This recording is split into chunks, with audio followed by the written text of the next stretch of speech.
Radhe Krishna, everyone. This is Guru here. I'm reaching out to you. This is my first video for my latest brand called Cafe Gurus. I'm tentatively calling it Cafe Gurus, and I've been traveling from almost past 2 decades all over the world, and being the vegetarian that I am, it had always been a challenge to find something nostalgic and something homemade wherever I went. And through a lot of striving and experience, I had started to make various different blends that would make my life easy on a day-to-day basis. And that has been, and this is the only foundation for launching this brand, is to relate with a lot of working couples, working moms, working dads, all around the world, to be able to find something very genuine and very homemade spice blends. Because the moment you have spice blends that are fresh and made with genuine ingredients and have no preservatives, the taste of the food that you prepare suddenly elevates. And this is something that I have noticed also. And as I was traveling around the world, literally and figuratively, I always could not find anything genuine out there. And that has motivated me and a lot of my friends to whom I had the opportunity to share a meal with have always appreciated what I made, not because I'm talented in cooking, but perhaps because of the heartiness with which I shared my food with them.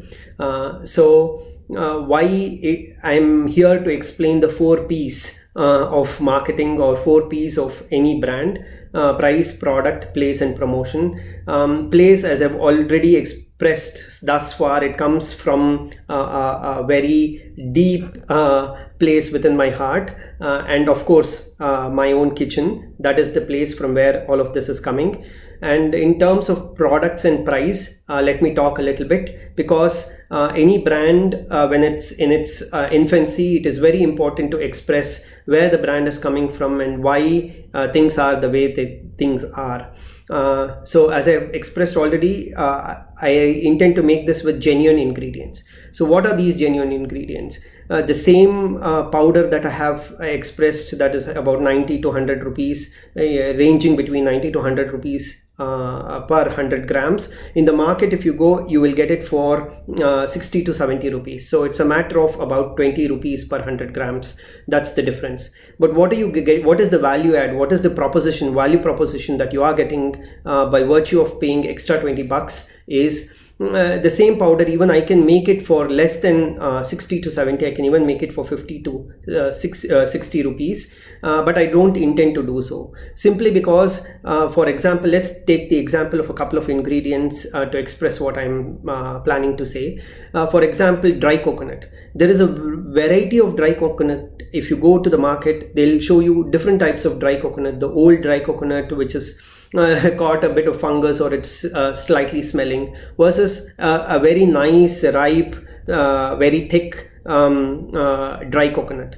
So this is the gamut of this is the difference. This is the difference between a 50 to 60 rupee powder with preservatives that's made versus something that is slightly more expensive. The same applies for poppy seeds. The same applies for all the dals that you get. The same also applies for red chilies and cinnamon. So what I'm trying to say is, I'm trying to source good ingredients and make a good product out of that. So that is about the price I have to say. In terms of the products, the assortments itself, what I have adopted is, I have adopted my first catalog that I have put out with 8 different types of spice blends. It is a blue ocean spice blend, in the sense that there is a very salient and a very distinguishing feature about each of these spice blend that I have put. See, Madhwa Rasam Pudi is not same as Rayar Matha Rasam Pudi, and these 2 Rasam Pudis are not same as any other Rasam Pudi that is out there, because although the Madhwa Rasam Pudi and the Rayar Matha Rasam Pudi employ the same set of ingredients, the proportions are very different, and the way you make them is also very different. And I will be posting a 1 minute or a 2 minute blog per item per in my catalog to express how do you process these ingredients. And in the due course, I'm also going to put up videos showing how I am going to process these spice blends. So this is something that I want to express very strongly in this message, is that this is a very blue ocean set of spice blends. These spice blends you will not find in the market.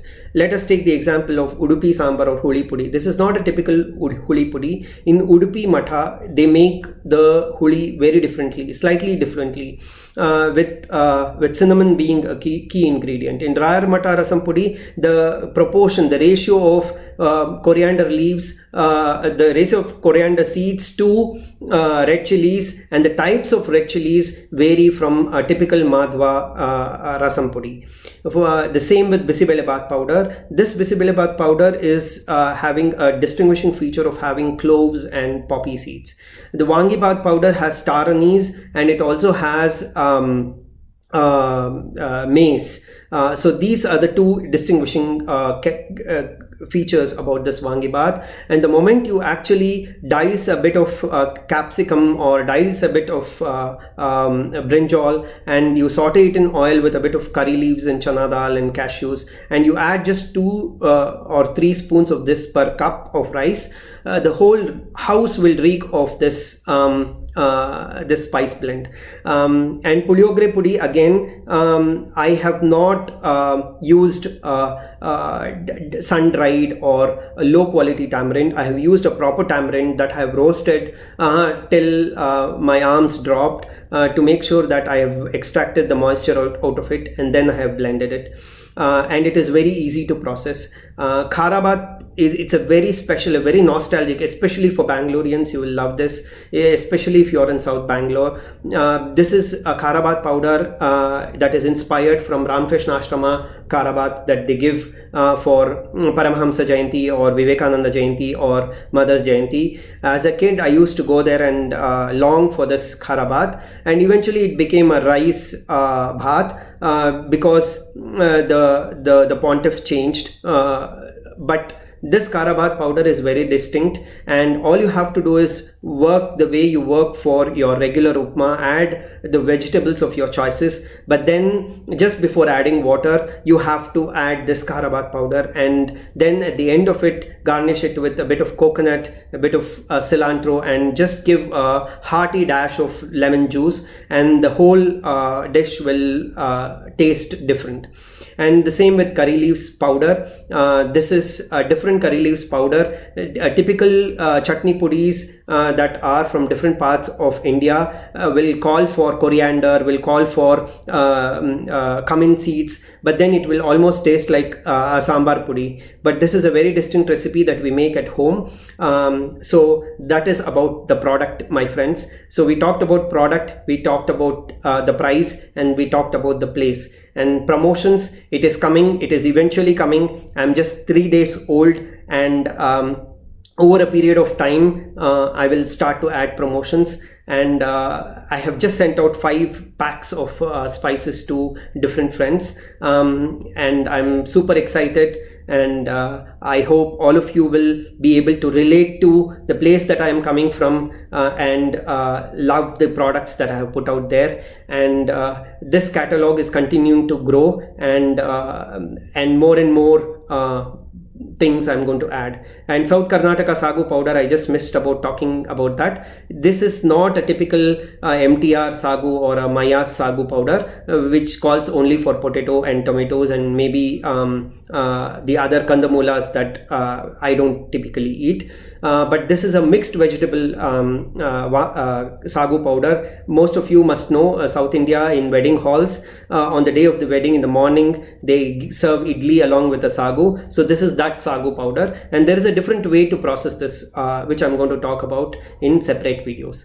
So please, thank you all. For those of you who have already expressed your patronage to this initiative, I am eternally thankful to all of you. It has just only motivated. And those of you who have highlighted the minuses of what I am trying to do, I hope I have tried to express that in this conversation, and I'm going to try and incorporate all of your feedback Thank you. Please keep it coming. The positives and the negatives, just as in life, both are needed, and I welcome both. I welcome the conversation, and most importantly, I welcome the heart with which you are going to express that, because I know all of you are looking out for me in your own way. So thank you all. Radhe Krishna. I'll see you again.